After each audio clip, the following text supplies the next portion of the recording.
మనకి చేతులు కడుక్కునే సంస్కృతి, శరీరాన్ని శుభ్రం చేసుకొని ఉంచుకునేటటువంటి అలవాటు మనకు లేదు అన కొత్తగా చేతులు ఇలా కడగండి అని నేర్పిస్తున్నారు. అసలు ఎందుకు అలా చెప్తున్నారు? దీని వెనకాల ఏదైనా ఉందా? ఇప్పటి వరకు లేదు, ఇప్పుడు ఎందుకు చెప్తున్నారు కొత్తగా? అంటే మనం చూడాల్సింది లైన్స్ కాదు, ఇన్ బిట్వీన్ ద లైన్స్. చేతుల్ని శుభ్రపరచుకునేటటువంటి ఉత్పత్తులు ఇప్పుడు ఎక్కువగా పెరిగాయి. ఇది ఒక స్టైల్ అయిపోయింది. రెస్టారెంట్కి వెళ్ళినా లేకపోతే హోటల్కి వెళ్ళినా, అలాగే ఇప్పుడు ఇళ్ళల్లో కూడా అన్ని విషరసాయనాలతో పాటు ఇప్పుడు కొత్తగా హ్యాండ్ శానిటైజర్లు అని కొంటున్నారు.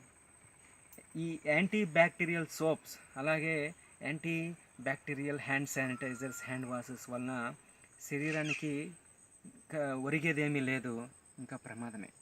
ఈ హ్యాండ్ శానిటైజర్స్లో ఉండేటటువంటి ట్రైక్లోసన్ లాంటి విష రసాయనాలు నీటిలో ఉండేటటువంటి క్లోరినేటెడ్ వాటర్లో క్లోరిన్తో కలిసి క్లోరోఫామ్ లాంటి అనేక విషపూరితమైనటువంటి కార్సినోజెనిక్ ఏజెంట్స్ని ఇవి ఉత్పత్తి చేస్తున్నాయి. ఇవి మన ఆరోగ్యానికి ఎంతో ప్రమాదకరం. మనకి అదేవిధంగా ఈ యాంటీబ్యాక్టీరియల్ సోప్స్ని వినియోగించడం వలన బగ్ రెసిస్టెన్స్ పెరిగిపోయి ఇది ప్రపంచానికే పెను ప్రమాదంగా మారుతుంది. కాబట్టి ఇవి మనం ఇంట్లోకి కొని తెచ్చిపెట్టుకున్నటువంటి మరొక అనవసరమైన ప్రోడక్ట్.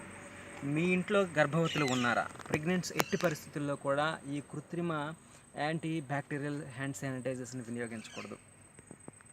అదేవిధంగా ఈ అనేక శుభ్రత ఉత్పత్తులు, ఈ శానిటైజింగ్ ప్రొడక్ట్స్ వలన ఎన్నో రకాల సమస్యలు ఉన్నాయని పరిశోధనలో రుజువైంది. అలాగే శ్వాసకోశ సంబంధ సమస్యలు, అదేవిధంగా క్యాన్సర్ సంబంధించినటువంటి సమస్యలు రావడానికి ఇవి ఎంతగానో దోహదం చేస్తున్నాయి. కాబట్టి ఇవి మనకి అవసరం లేనటువంటి చెత్త, కాబట్టి వీటిని బయటికి పారేయాలి. మనకి నిమ్మకాయతో చేతిని శుభ్రం చేసుకోవచ్చు. అదేవిధంగా ఈ త్రిఫల చూర్ణాన్ని నీటిలో నానబెట్టి ప్రతిరోజు ఆ వాటర్ని తయారు చేసుకుని దాంతో మన హ్యాండ్ని క్లీన్ చేసుకోవచ్చు.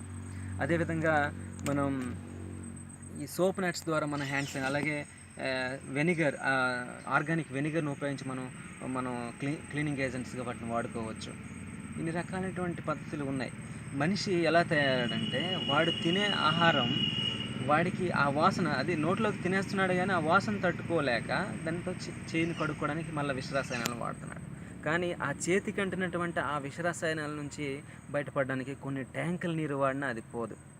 అలాగే మనం గిన్నెలు తోమడానికి కూడా వాడుతున్నటువంటి రసాయనాలు, దీన్ని అడ్డుకోవడానికి, అదుపు చేయడానికి ఎవరు లేరు.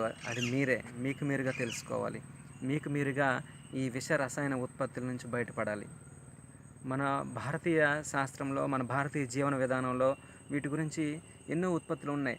అన్నిటికన్నా గుడ్ శానిటైజర్ ఏంటి అంటే రీసెర్చ్లో కూడా ప్రూవ్ అయింది, బూడిద. మనం పొయ్యి బుగ్గి బేకరీలో కానీ లభించిన పొయ్యి బుగ్గు రొయ్యని ఉపయోగించుకుని వంట పాత్రలను శుభ్రం చేసుకోవచ్చు. బంకమట్టిని ఉపయోగించవచ్చు. అలాగే ఇటుక పొడిని వినియోగించవచ్చు. ఇలాగ ఎన్నో పద్ధతులు ఉన్నప్పటికీ వాటిని మనం విడిచిపెట్టి ఈ ఫ్యాషన్, ఈ మోడర్న్ జీవన విధానంలో ఈ కృత్రిమ రసాయనాలను తెచ్చుకొని మన ఆరోగ్యాన్ని మనం రోజు రోజుకి కోల్పోతున్నాం. కాబట్టి వీటిని వినియోగించకండి.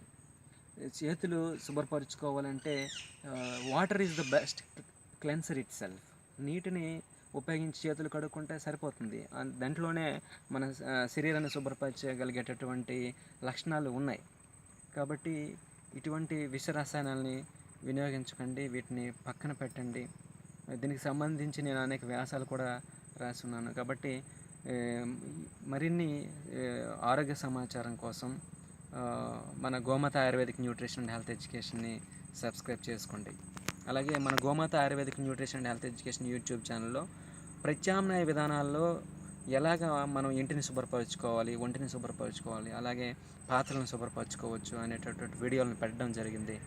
వాటిని అనుసరించి మీ ఆరోగ్యాన్ని మీరు కాపాడుకోండి. ఇట్లు మీ చంద్రమౌళి, GNH.